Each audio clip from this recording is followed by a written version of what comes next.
ఖమ్మంలో గ్యాస్ ఏజెన్సీల ముందు రద్దీ కొనసాగుతోంది. ఫోన్లో బుక్ చేసినా బుక్ అవటం లేదని ఆవేదన వ్యక్తం చేస్తున్నారు వినియోగదారులు. మరోవైపు బుకింగ్ చేసుకొని రావాలని సూచిస్తున్నారు గ్యాస్ ఏజెన్సీల నిర్వాహకులు. వినియోగదారులు ఎవరూ ఆందోళన చెందవద్దని, బుకింగ్ చేసుకున్న అందరికీ గ్యాస్ ఇస్తామంటున్నారు నిర్వాహకులు. ఖమ్మంలో గ్యాస్ ఏజెన్సీల వద్ద పరిస్థితిని మా ప్రతినిధి మహేందర్ అందిస్తారు.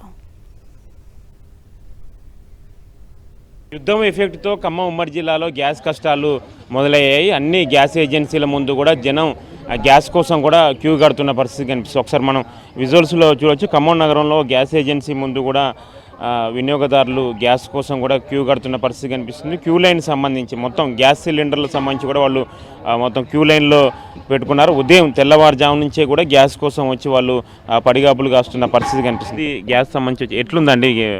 ఇంతకుముందు అంటే ఎప్పుడైనా సరే వచ్చి అట్లా బుక్ చేసుకొని ఎమ్మటే తీసుకొని వెళ్ళిపోయేవాళ్ళం. మరి ఎందుకో ఈసారి బుక్ చేయడానికి టైమే పడుతుంది. బుకింగ్ కూడా కావట్లేదు అంటున్నారు. వీళ్ళంతా కొంతమంది కేవైసీలు కాని వాళ్ళు ఉన్నారు. నానా రకాలుగా ఇబ్బంది అవుతుంది. ఇంత టైం ఎప్పుడు తీసుకోలేదు. అసలు గ్యాస్ బండ్ లైన్లు అనేది ఎప్పుడు లేదు. మరి ఎందుకు లైన్లో ఇచ్చారో, మరి ఇంత టైట్ వచ్చిందని వీళ్ళు ఎవరు చెప్పట్లేదు కూడా. మరి పొద్దున 6ంటికి వచ్చినాం. 6ంటికి వచ్చి లైను మళ్ళీ ఆన్ కావట్లేదు, బిల్లులు ఆన్ కావట్లేదు, అది ఇది అని వాళ్ళు చెప్తున్నారు. దాకా బుక్ చేయలేదన్నారు. ఇప్పుడు బుక్ చేసుకున్న తర్వాత తీరా దగ్గరికి వచ్చిన తర్వాత కేవైసీ చేయించుకుంటేనే గ్యాస్ ఇస్తాం అని అంటున్నారు. ఇప్పుడు మా కేవైసీ చేయించుకోవాలంటే మా మిస్సెస్ పేరు మీద ఉంది, ఆమె ఎక్కడో ఉంది. ఇంతసేపు లైన్లో నిలబడి ఏం ఉపయోగం? చెప్పండి, ఎట్లా ఎన్ని గంటలకు వచ్చారండి? 6 గంటలకు వచ్చిండండి. 6 గంటలకు వచ్చి గ్యాస్ ఇబ్బంది అవుతుంది. ఒక బండి ఉన్నోళ్ళు గ్యాస్ వాళ్ళకి బాగా ఇబ్బంది అవుతుంది. ఇక 6 గంటలు అది కేవీ పెట్టమంటారు, కేవీ లేకుంటే బండి అని అంటారు. చాలా ఇబ్బంది అవుతుందండి మాకు. తెల్లవారుజాము నుంచే కూడా గ్యాస్ కోసం కూడా ఇక్కడికి వినియోగదారులు వచ్చి కూడా వాళ్ళు వెయిటింగ్ సంబంధించి చేస్తున్న పరిస్థితి కనిపిస్తుంది. అంటే చాలా ఉమ్మడి జిల్లాలో అన్ని ఏజెన్సీల ముందు కూడా ఇదే సిచ్యువేషన్ ఉంది. చాలా ఇబ్బందికరమైన సిచ్యువేషన్ ఉన్న నేపథ్యంలో జనం కూడా కొంత సంబంధించి ఆందోళన చెందుతున్నారు. లోపల నిర్వాహకులు సంబంధించి ఉన్నారు.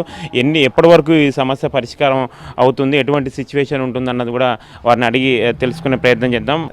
1 or 2 days నుంచి అయితే ఇలా చాలామంది గ్యాస్ ఏజెన్సీ దగ్గరికి వస్తున్నారండి. బేసిక్గా వాళ్ళకి ఒక అపోహ ఏంటంటే మాకు ఫ్యూచర్లో గ్యాస్ రాకపోవచ్చు, యుద్ధం ఇలాగే కొనసాగితే సిలిండర్ దొరకకపోవచ్చు అని చెప్పేసి మేబీ స్టోర్ చేసుకుంటున్నారు. దయచేసి కస్టమర్లు ఎవరైనా సరే ప్యానిక్ కావద్దు, స్టోర్ చేసుకోవద్దు.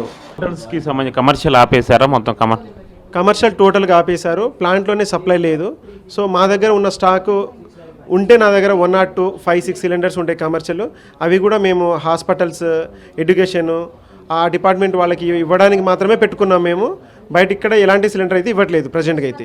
గ్యాస్ ఏజెన్సీలు అన్ని ఏజెన్సీల ముందు కూడా ఈ నిర్వాహకులు కస్టమర్స్ సంబంధించి క్యూ కడుతున్నారు. తెల్లవారుజామునే గ్యాస్ కోసం వస్తున్న నేపథ్యంలో ఏజెన్సీల ముందు గ్యాస్ సంబంధించిన వచ్చే వారి క్యూ లైన్లు కూడా పెద్ద ఎత్తున కూడా కనిపిస్తున్నాయి. కెమెరా పర్సన్ సతీష్తో మంద సాక్షి టీవీ ఖమ్మం.